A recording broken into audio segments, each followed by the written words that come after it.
My name is Sadiq. I'm a master's student and a comprehensive life coach. There's been some debate over the last several years as to whether man is God. And there's been a lot of preachers, teachers, and ministers that are telling the people that no, man is not God. But it contradicts the sacred text, or what one would call the Bible. Here in John, chapter 10, verse 34, 35, Yahshua, or Jesus, said unto them, he answered them, is it not written in your law, I said ye are gods? 35. And if those he calls gods unto whom the word of God came, then the scripture cannot be broken. I was speaking to a young lady one time, and I had mentioned that. I said, well, she was talking to me about some illnesses that she had. I said, well, as a God, you should get rid of it. She said, well, why do you say I'm a God? I say, well, I'm not saying it. I'm just repeating what the master teacher said, what Jesus said. And she said, well, he was talking to the disciples. I said, well, who was Eve referring to with the so-called quote-unquote spiritual disobedience, or who was King David referring to in the book of Psalms, chapter 82, verse 5 and 6? And so she couldn't answer those questions. And so I went online, Amazon ebooks, and there's a book by a group called the All One Ministry. And they wrote like a 40-page book on Ye Are Gods.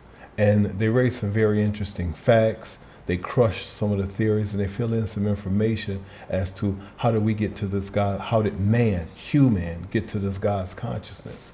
It addresses different things. The first set of beings that were created, referred to them as the sons of light, or light beings, and it explains why they inherited that name. Then it goes on the creators who created the sons of light, and the sons of light went on to form man from the dust of the earth. Now, a lot of these stories are allegorical, so they're going along with the information in the sacred text.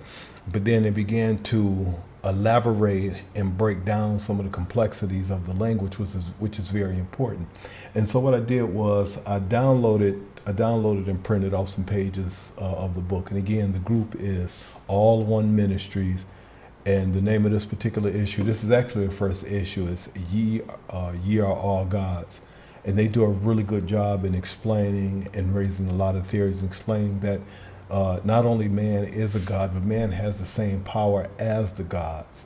And that we are misunderstanding who God is, or rather who we refer to as God, and who this infinite and all existing consciousness really is. So I'm not going to read the whole book. I'm just going to start at page 12. And it talks about Jacob's dream was a meditation where he received a message through the DNA of man. And in his vision, Jacob saw angels traveling back and forth from heaven and earth.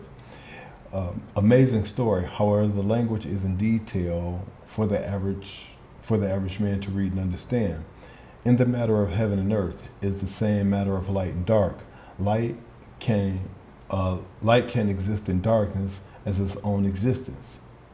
Light will even harmonize with darkness, but never will they exist as one entity.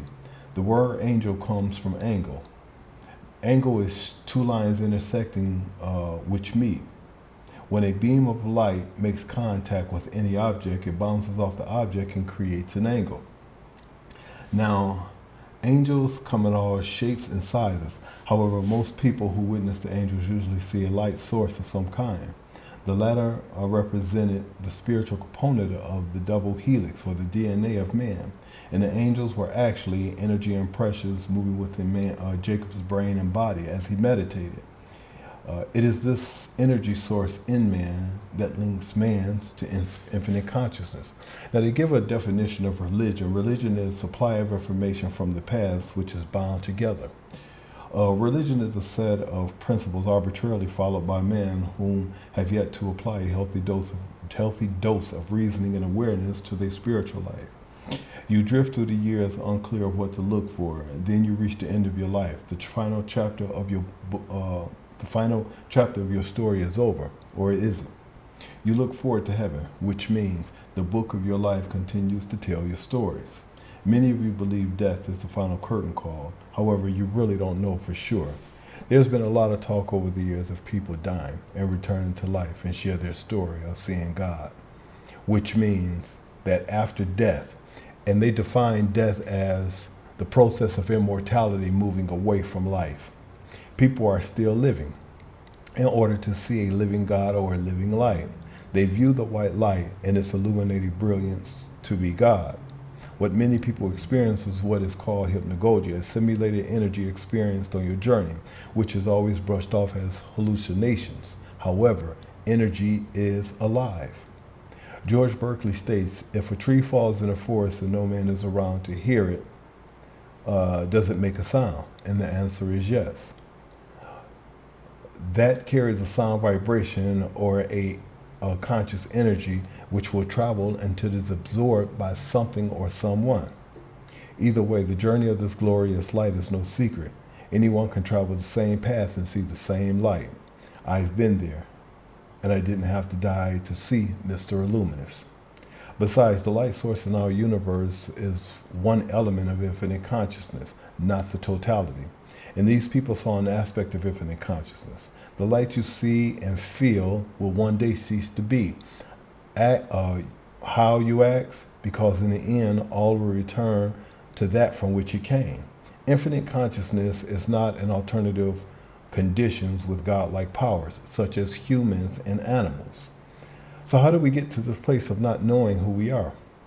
The book of Genesis starts in the middle of the Israelites' history and the promise of the covenant from infinite consciousness. The Israel consciousness did not enter into the world as human of Jerusalem or Jerusalem. So this luminous light described in Genesis was introduced into the world when God spoke. Then heaven and hell were created. Then darkness and bodies of water were already present in the world, along with Israel being the first creation. The light which came into existence, it actually came in fifth place. So just as our guided system, the VAGOC, the visual, audio, gustatory, olfactory, and kinesthetics, are elements of physical man, the earth's elements are fire, air, earth, water. And these elements are part of the all-existing consciousness. The book of Genesis is a book of spirituality and man's infinite consciousness. It is imperative that I mention again, in the first verse of the book, book of Genesis, Israel is divine offsprings of infinite consciousness. Humans are the Israelites, which are the children of the promise. The earth was populated by several light beings, earth beings and other celestial forces. The sons of light were created from a light source and had a will of their own. And this will is the duality of the alternative of oneness. And I will teach on the will of human later in the book. Finally, the agendas for the light beings were developed, and the sons of light mastered the sacred knowledge of the Israel consciousness and went on to create beings which are humans of likeness unto themselves. Eventually, the light beings formed time and attempt to alter eternity, and with that, they created what many of you know as today as the path or patah. Now, the path means a condition of suffering. The light beings installed individualism and condemnation into the consciousness of human. They stimulated man with a series of commands which creates a vibrational match to the conditional consciousness of the earth. And this was done to obliterate the awareness of consciousness and the covenant. This was done to obliterate the awareness of the Israel consciousness and the covenant. So the humans would have to rely on the light beings for spiritual guidance. The light beings figured that this was a good time to call themselves gods. The humans were considered lower beings. However, the gods' plans were met with recoil from the creators, who came to the lower vibrational frequency, which is the earth, as humans, to battle the sons of light. And the creators of the gods attempted to annihilate the agenda of the light beings, but the light beings possessed the power. They became dangerous and nefarious if pushed to do so. And they wanted power over the entire earth and used humanity as slaves. The creators of the light beings did everything they could to stop the light beings from taking control of the universe. Eventually, the light beings won the war. As a result, the light being knew the creators visited the humans and helped them in an attempt to fight the battle. And after the war, the light beings needed a long-term solution for the human sudden uprising. They contaminated the earth, which altered man's epiphysis cerebri, which is the pineal gland, by contaminating the chemical structure of the earth with its own energy source. Meaning this: if you waterlog soil with excessive heat for long periods of time, soon there would be no oxygen available for plants to grow. Then a decaying process would take place. Plants, vegetables, and animals alike shifted in consciousness. And this malicious behavior prevented another insurgence, thus creating the story of the famous flood. Over time, the God's method had worked. Thousands and thousands of humans died. They went through a process of de-evolution, thus the assumption of the caveman. Eventually, the affected beings migrated to a secluded place of their own. And as the earth returned to normal, the humans that survived repopulated a new world with obviously less cognition, physical size, and dormant spirituality with very little power. The sacred text was eventually written, and over the gods were now set to rule. And the sacred text was eventually written and green-lighted to be published. Let me explain something about the sacred text. The Bible was reduced to Eurocentrism. We get that. So reading the sacred text is obvious contradictions if accepted at face value. Even in alterations in animated language and fables, people believe what they see and hear. However, there's a connective consciousness that will lead you to know and understand the sacred text. Ask and ye shall receive. And you will go beyond the stories and fables, and the text will reveal itself to you. You will learn of nature, colors, and what metals to wear. And most importantly, you will learn the value of the soul, or the self. The sacred text is information or instructions on spiritual systems and rituals. This book will open you up to the Israel consciousness. The sons of light today still exist, manifesting the elements and the ancient beings into existence to perform magic, such as making a river bleed red, or turning a medicine stick into a reptile, or everyone's favorite, feeding the people fish and bread. However, the distortions of the sacred text became all that the humans knew to follow. Now, with total control, the sons of light reinforced to humanity: I created you. I am the supreme being to be worshipped. I am the all-existing one. I am your God. And since they were successful in conquering the humans, after a very long and uncivil war, the sons of light needed to reinforce their positions and maintain control over the humans. And at some point, the gods entrusted a few humans and selected them from the new world to carry out their agenda. They taught the select group control sacred magic and rituals. Those men are known today as the Illuminati, or master teachers. The small group of men dedicated their entire life to learning and teaching the disciplines of the sacred text, and realized that information was the knowledge of infinite consciousness of the Israelites, i.e. the humans. One evening during their meditations, the masters were visited by the creators who attempted to assist the humans in the battle with the sons of light thousands of years earlier. And they were in disagreement with the distortions of the sons of light created on earth. The creators were unhappy with the treatment of humanity, being treated like animals. They were living in malady, killing one another and giving themselves over to anger and to false gods. The creators knew the humans as the Israelites. They wanted to help them secure the covenant. They were firm in explaining to humans, there is no God above man, because all living things exist is God, and you are one with infinite consciousness. The creators told the masters that they were around since before the earth was created. They revealed the chemical formula of which all living things were created, which is the eternal power of the melanin consciousness. Melanin was the source from which the SOLs were created, or rather the sons of light were created.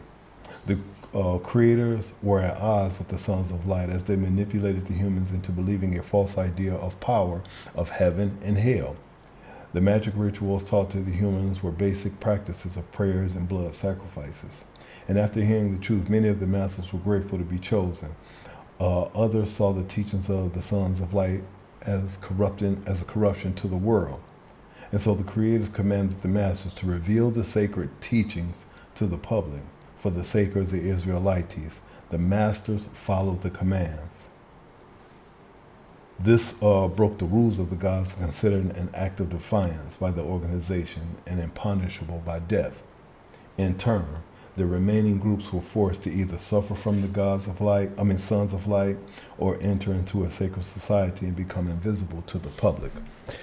So I'm gonna stop there. I just read a few pages, but in this entire book, it explains how man, upon his creation, we are created. Not only we are created in the image of God, but we are gods. This is what Jesus or Yahshua was trying to explain in the sacred text. Eve was a little bit more complex in how it has to be broken down, but what she did was, not only did she say it, the serpent said it, but Eve illustrated step by step how to get into your God's consciousness or your Israel consciousness. And David did the same thing. And so it's about understanding the language, understanding exactly what it is that is being said, as opposed to, almost 30,000 translations later, we look at the book and we take the book at face value. And so at the end of the day, the question is, are ye gods? And at the end of the day, the answer is, yes, ye are gods. And there's ample proof to say that you are.